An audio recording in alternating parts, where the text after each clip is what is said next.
is, well, if this person was in this room right now talking to us, and he goes, I think you're reincarnated twice before you go to heaven. Based on what? Tell me where you got that. If you pulled that out of your rear, I know. and I think, if any sentence starts with I think, Yep. I'm going to trumpet with God says. I know. And so what Yep. I think, I got an argument with somebody who I love. She's probably going to listen to this, and it's going to create another argument because we go round and round with this argument. Her argument is, well, how can God send somebody to hell that never heard? Or you're telling me Jews are good people. You're telling me they're going to hell. They don't believe in Jesus. I'm like, God, I could just point to what God's, don't gripe at me. We're back to it. Do you believe the Bible? Because if you believe the Bible, we ought to both be able to go there and point and say, here's what God said. So my argument is, if it's in the Bible, then how can you say anything that contradicts it? So if you're making up a rule that people are reincarnated, if you're making up a rule that people don't go to hell, well then let's just free for all and we all just believe what we believe. Like, that's not who I need to be yoked with. I know, and that was the number one. I think my rebuttal after I was so shocked, I was like, well, how do you explain the Bible? And then he's like, well, I think. Well, you're back to, if it means nothing to you, then I mean nothing to you, because I need somebody who believes it. What I like to think is my maturity. Back to, you're saying you learned some hard lessons. I really love this statement. The Bible is true, but not all truth is in the Bible. Oh, yes.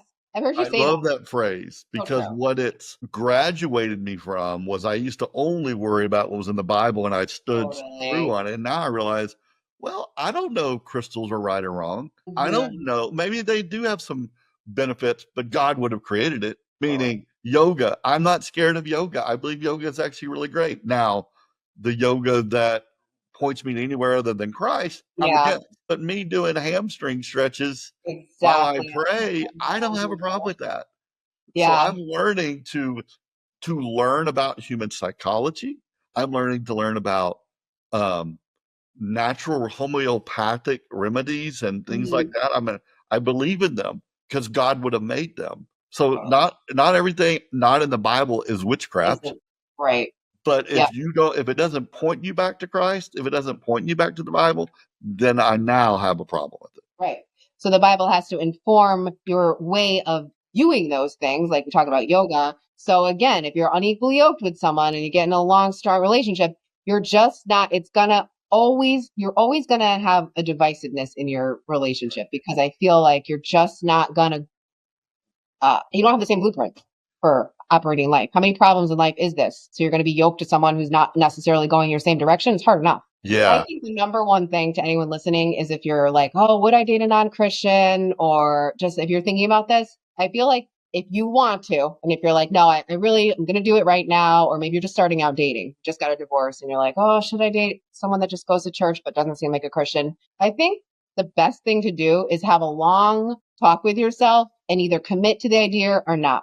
And then just tell yourself why, and remind yourself why, and study in the Bible what it means to be unequally yoked. Because if you're half and half wishy-washy on it, you're just going to date a non-Christian. So you have to, that's what because I did this years ago in my younger years. And it's like, let's just go with emotions and God's going to lead me, and like, it's going to work out. And it doesn't. You're going to waste your time, your energy. You're going to break hearts. I mean, it's rough. It's better to just wait and do it the right way. And God will honor that.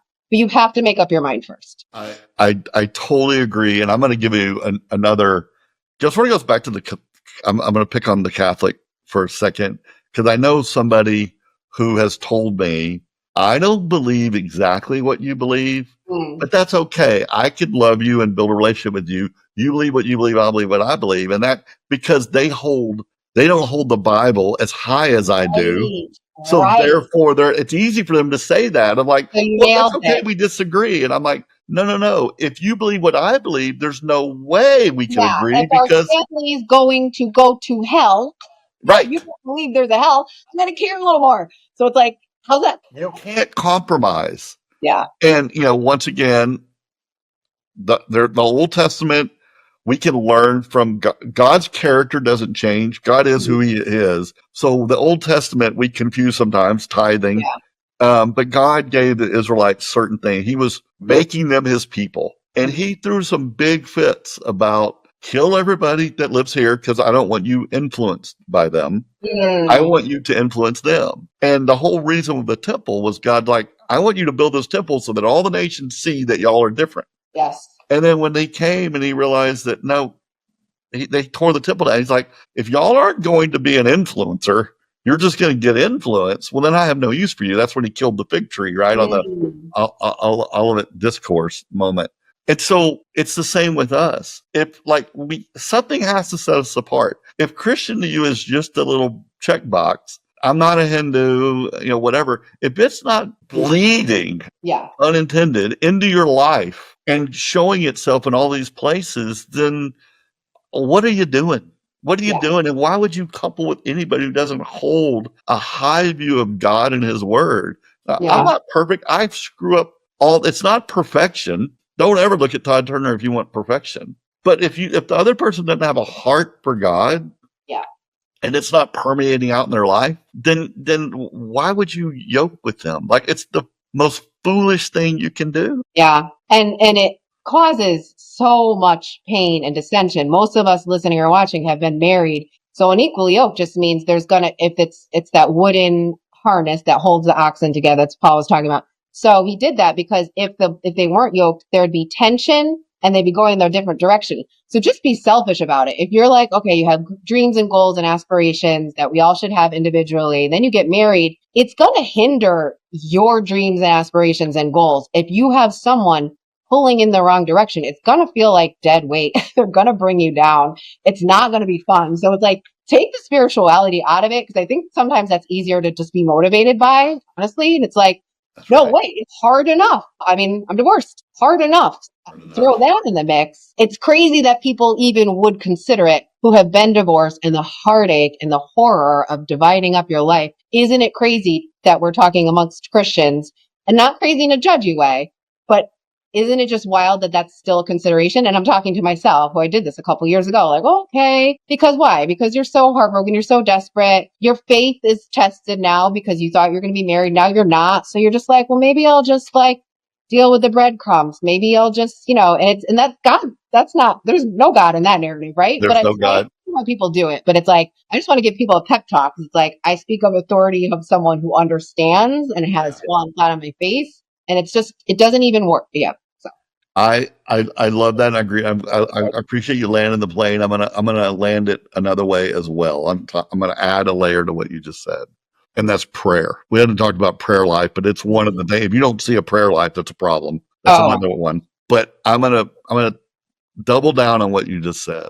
I don't want to always pray alone. If I have my own life and you have yours and you see God differently than me, then we're never going to be in unison. And I want my partner, my life partner, and I to have a vibrant prayer life together. And if we're praying for different things, we'll never be in unison. And I don't want somebody's like, Lord, I want a new car. I want that vacation. I want that whatever, because they have a Joel Osteen lens on. And I want a life that I want my partner and I to pray about things that we are aiming at, or Lord, help us find a way to help that missionary, or whatever it is. Be in lockstep. I miss having a partner that you're like, I want someone to unite with me and do spiritual warfare over something my teenager is going through. And sometimes you really don't want to call your friend and do that. So it's like, that is a good litmus test. I'm glad you bring that up, because of the couple of relationships who were quasi-Christians, half whatever, lukewarm, which isn't even a thing. It's like, try praying with them and see how you feel. And try how it goes. And one, do they even want to? Two, can you tell that they've even exercised that muscle? You can tell. And then three, what if you're in lockstep of what you're praying for? Like, that bonds you in a way that is so amazing. I don't recommend praying until you're in a relationship, because I think that's such a vulnerable, intimate, special thing that I would not, that's something where it's like, it's so special, it's so important. I wouldn't even like do that until you're in a relationship. Okay. You just tipped off our next conversation, because I wrote this down of when does somebody become a spiritual leader? When do you lean in to this relationship of what that would look like? And I agree with you. Prayer. I'm going to say a little something, and then we're going to end this. Is I used to pray on the first date, and I quit. I totally quit it, the practice of praying on the first date. Like you'd pray at the end of a date? No, I'm What like do you mean? at a meal, like praying before the meal, Oh, yeah. and I quit. And part of the reason I quit, and it's so funny because I've told people this, they're like, "Why would you quit?" And I'm like, "Well, I'm telling you why. Because when you pray at the beginning of the meal, I had too many women say, 'You're the first guy who's ever prayed before a meal,' or it gave me a leg up. And once I realized that it was a leg up, now I feel like like I didn't Oh, want it to wasn't even about you. You're I just didn't want to like, use it as a yeah, weapon I could see because I that. realized how it separates you from other people. And then Yeah. by me praying, I knew it. I almost batted 1,000 that every time I prayed, they said something, There and I you go, go, "Oh, fellas can't do it." listening. Maybe that's like something that the men, maybe that's the way. But Maybe you're no, it's single men. bad. It's a weapon when you realize that most people don't do it, and then a woman's going to give you a checkpoint for it. And I Yeah, thought, you no. want to be, yeah, I To can see your that. point, it's so intimate, it's so bonding that when people pray together Yeah, that I thought, I don't yeah, want to join into that until I know they're my person, and I yeah, backed off because I yeah. agree with what you I said. agree. Yeah. It's funny because I'd always be the one praying over meals. So what does that say about the guys that I've always gone out with? It's like, I don't think I'm always like, I'll do it. You should wear the Joel Not Osteen t-shirts everywhere you go. That'll help. Okay, this has been good. I think we landed the plane with so this. fun. Yeah, Is it matters if somebody says they're a Christian, it's worth the vetting. yeah, And it's not to be condescending.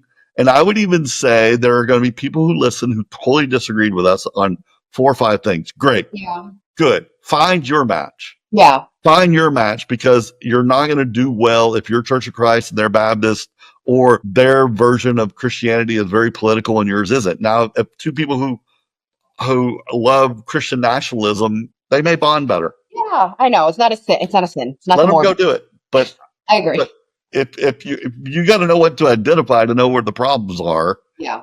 and You you know who might as you well are do it and what's early. important to you. Sometimes you have to do the work yourself first before you even go out there. That's exactly right. Okay, I hope this helps. I wish we had landed the plane better, but it's good enough to know there's a problem. It has to be addressed, and don't take it flippantly. And if Yeah. you listen to any of this and you thought, "Well, I don't do any of those things," well, that may be a problem too. Like, take the word Christian out there. It means something. It should be something. You're either a follower of the way or you're not. Doesn't mean you're perfect, but if somebody's not, doesn't hold the Bible, the truths of the Bible, and their relationship with Christ highly, well, that's a problem, and it's not going to work. Period. Yeah. And we're doing it right this time, guys. So no more mistakes. Hey, it's Todd Turner. Are you struggling with life after your divorce? I've created a divorce recovery class just for you. It's filled with honest, raw, real content to help you walk through your divorce healing. Enroll today at ToddTurner.com. There's more where this came from. Stick around. You got this.